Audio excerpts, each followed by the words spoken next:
Mental illness awareness has grown rapidly over the past couple decades. As researchers and neurologists have studied the effects and causes of mental illness, psychiatrists and psychologists have found ways to help cure the symptoms of these mental illnesses. They have become less taboo and more normal to open up about, while still not influencing the normality of not getting help. There are over about 200 classified mental illness and behavior illnesses, though many fall under the same spectrum. Behavioral disorders like attention deficit hyperactive disorder or ADHD, obsessive compulsive disorder or OCD, and depression have been brought into the light with newer studies and more accurate studies. Although they are classified under the same names, ADHD, OCD, and depression symptoms and effects have been different between males and females. In order to explain these pivotal differences in these specific behavioral disorders, I will focus on the real studies of the different symptoms in ADHD, OCD between genders, and second, I will focus on the different effects medications have on symptoms with males and females battling depression. Though ADHD and OCD for men and ADHD and OCD for women have the same names, their symptoms are dissimilar, almost complete opposite. ADHD is classified as a disorder that includes inattention, hyperactivity, impulsivity, says Dr. Perrick. Though these symptoms are common throughout everyone, the excessiveness and chronicity of it makes it the behavioral disorder. Symptoms for males include a higher rate of oppositional defiant disorder and a conduct disorder, says Jane Collingwood in Psych Central. This means a male with ADHD will show defiance to rules and stability and will show more mishap than girls. Males tend to be more aggressive and show the laziness and will not try to overcompensate the lack of focus with more hard work. On the other hand, females experience more rates of separation anxiety disorder, meaning ADHD is more internalized in females than in males. Dr. Joseph Biderman of Harvard Medical School says that the scientific literature about ADHD is based almost exclusively on males. And the girls with ADHD may be underidentified and undertreated. Males are generally more likely to be diagnosed with ADHD than females, with a male-to-female ratio of approximately 4:1 in community samples, says Dr. Richard Todd. With these underdiagnoses and lack of research in female ADHD, the treatments are ineffective if there is no initial diagnosis.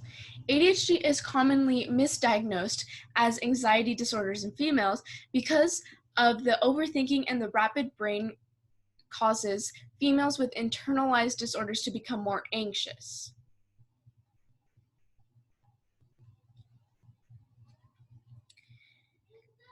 So this is a picture of a healthy brain and a brain with ADHD.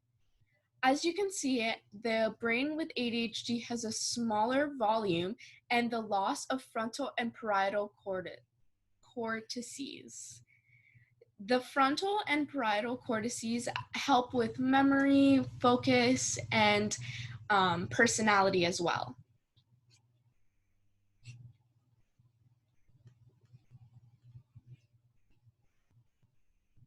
When the root of the problem isn't a low mood, but it's attention deficit disorder, females tend to not respond to the medication given to them because it was meant for low moods or anxiety when really their problem was ADHD.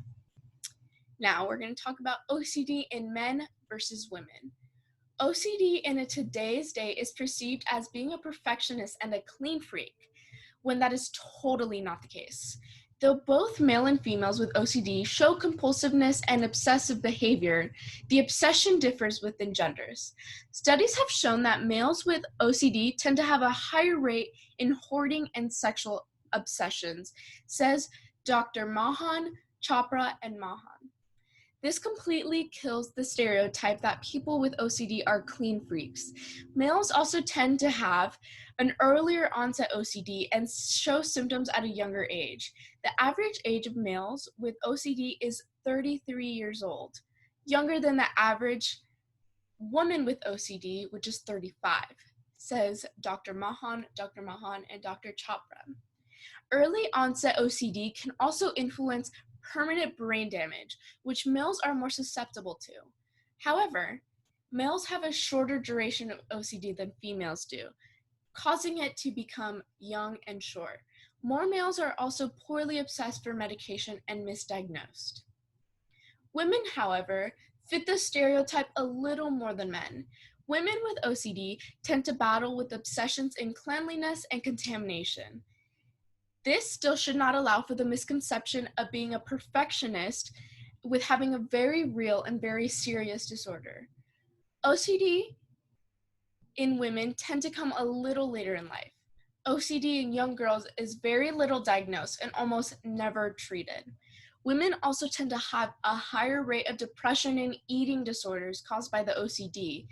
This depression and aggressiveness of OCD causes women to be misdiagnosed with having depressive disorders or anxiety disorders, which OCD could solely be the problem.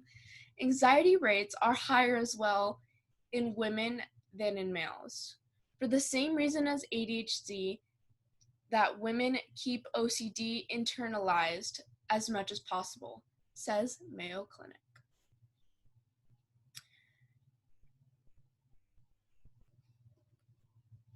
Now you can see this picture right here of this man kind of internalizing his fear, and this is with depression. So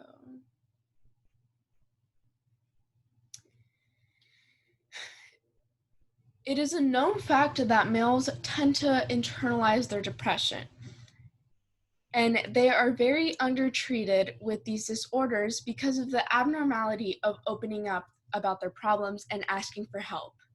Because of this misunderdiagnosis, men are less likely to be treated for depression.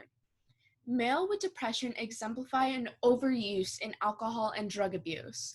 They are more susceptible to turning to drugs and easily abusing them than going to a doctor for real help. Men report depression to a greater extent than women, but are prescribed less ADs or antidepressants to a lesser extent, possibly a sign of undertreatment, says Dr. Sunbaum. However, when they are treated with medication, men are more likely to need a combination of medication rather than just one. Men are more likely to die from depression because they tend to use more lethal methods and suicide. Men are irritable and angry and on edge when they suffer from depression. It is also misdiagnosed as an anger disorder and are sent to treatment for the wrong problem. Women are known to open up a little more about their problems. With this, depression can actually be overdiagnosed with other behavioral issues and can be easily mistaken. Lots of mental disorders include depression as a symptom, but not the sole problem. Just as explained earlier, depression is a common side effect of OCD and ADHD. Women are prescribed ADs without reporting depression more often than men, possibly a sign of overtreatment, says Dr. Sunbaum. This overtreatment for depression is often unnecessary and can cause women to really be dependent on these unneeded medications, but still show depressive symptoms. Though men are more likely to have their life taken from depression, women are more likely to attempt suicide but not be successful. Women also experience different types of depression like postpartum, which is caused by drastic hormonal changes between a pregnant woman, premenstrual dysphoric disorder, which causes mild symptoms week before menstruation, perinatal depression, which is caused not only by the hormonal changes in the body, but the weight carrying of having a child and caring for a child, says the National Institute of Mental Health Information Resource Center. These are all very real but very treatable conditions and should not be taken lightly, though they show temporary signs. Behavioral disorders have become very real, not so much taboo topics that adults have been suffering with and are finally getting help, or see the signs within their children. No matter the severity of the symptoms, everyone with a mental disorder should get the help that they need. Males and females show very different symptoms and effects within each mental and behavioral disorder, but both have should have substantial amount of research in order to truly cure or at least help the disorders. No matter who or what you are, mental health is extremely important. If you need to help, talk to a trusted adult or call 1-800-662-HELP.